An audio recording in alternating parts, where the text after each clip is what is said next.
Valutare una sospensione per tutelare i lavoratori dei cantieri, ma anche il timore che i tempi di consegna delle opere non siano rispettati, con il rischio di perdere i finanziamenti ottenuti.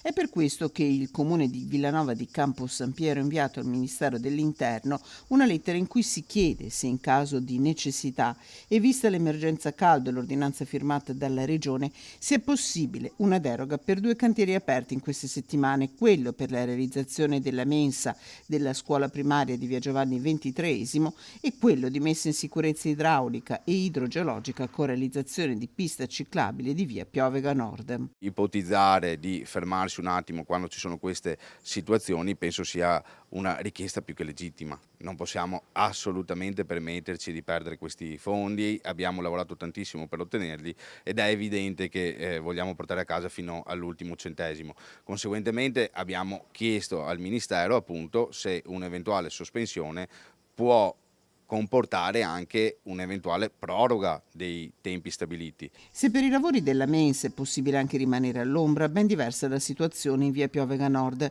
Qui si lavora sulla strada senza alcuna possibilità di zona d'ombra, con un calore dettato anche dal passaggio di veicoli. Il comune attende la risposta del Ministero nella speranza che la data prevista di fine possa essere ridefinita.